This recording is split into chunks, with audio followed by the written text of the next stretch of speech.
The precision of mathematical sciences and the clarity of their proofs leads one to form a very high opinion of these philosophers. I mean, think about it. To take a metal tube and put it up in the air and have it come down safely, to take a metal construction, send it up into the universe, outside the atmosphere, and have it go all the way to Mars and calculate precisely where it will land on Mars, these are quite significant accomplishments, and they're very precise, and they're palatable. They're tangible things you can observe. The satellites that we send up, it's why you're able to watch these lectures. That's why we're able to use cell phones. That's why we're able to do all the things that we're able to do. All that is based on people that started off in astronomy, really, and then physicists kind of tagged along, and physics is the mother of all the sciences. Now, we all form very high opinions of these people.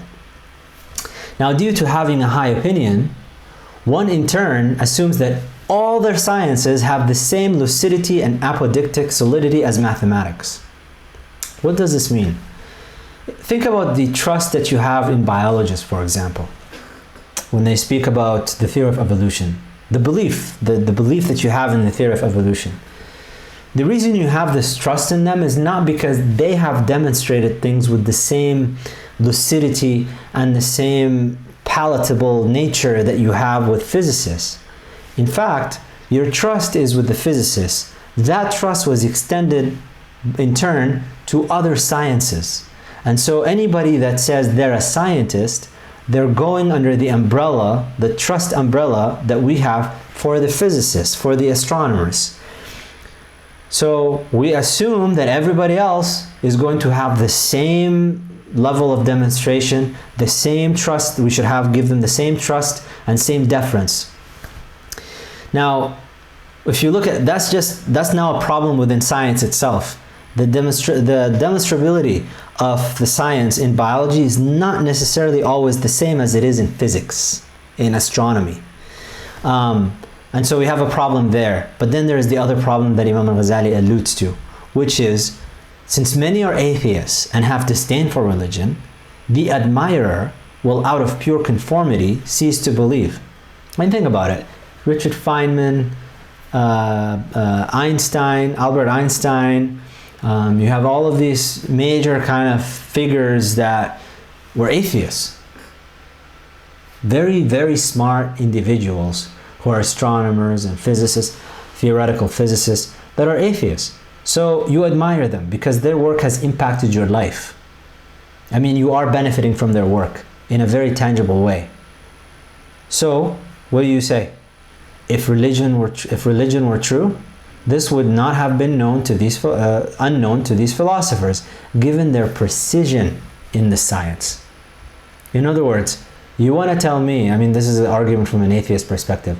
You want to tell me that Richard Feynman and Albert Einstein and all these great scientists that we have living and who have lived, who were amazing in their work and gave us so much benefit and were so precise with all their calculations, very smart people, you want to tell me they all got it wrong with regards to belief? This is kind of, you see the power of this argument? It's very powerful. Smart people, how can they all be wrong about this thing? And so the admirer will also adopt their belief. In other words, since their declaration that religion is false, that is the proof that religion is false. So you've extended their authority beyond their area of expertise into another area. You went from astronomy and mathematics into metaphysics. Now, the argument that being skilled in one field does not necessarily make one skilled in every field doesn't hold sway. I mean, I could tell you this, but for a lot of people, that doesn't really sway them. It doesn't, yeah, I can agree with that, but it's okay. What the ancients had to say about mathematical topics was apodictic, whereas their views on metaphysical questions, these were conjectural. So if I have Einstein saying that I don't believe God exists, that's not a demonstrable fact from Einstein's perspective. There's no formula that he's given you. There's no E equals mc squared that applies in some way and then voila, you get yourself, God doesn't exist. It's just a statement that he made. That's a conjectural statement on his part. The same thing with Richard Feynman. No matter how the rhetoric is constructed, how dismissive they are about it, how mocking they are about it. It's all conjecture. These are not facts. So you can't extend the authority that they have with demonstrable facts to undemonstrable statements that they have. But why does this not hold sway with people? It's actually social. This is his observation, and if you look at the research with the rise of atheism, the majority of social scientists looking at this, they say that the biggest reason for the rise of atheism is not scientific advancements or logic. It's social reasons. People reject God for social reasons. It could be because of the stigma that it carries, socially speaking, peer pressure, or capricious sway, vain passion, the love of appearing to be clever. These things prompt an individual to persist in having a high opinion of these philosophers with regard to all sciences, including those which they do not specialize in. And that is why Al-Ghazali warned against the study of mathematics. It's not because they contradicted religion as some have later claimed. I mean, you will find articles where people blame Al-Ghazali, oh, the Golden Age, and they all ignore the historical context, the political context, the fact that the fall of the Golden Age began with the Mongol invasions, the fact that the Golden Age was still flourishing after the passing of Imam Al-Ghazali for years. It was, there are a lot of different factors. To blame it on one person is just naive, to say the least. But nevertheless, especially blaming it on Al-Ghazali, and you'll see in a second why it's an invalid claim against him.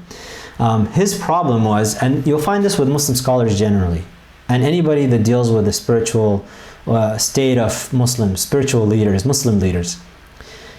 Success in this life, advancement in this life that comes at the cost of success in the eternal life is not worth it.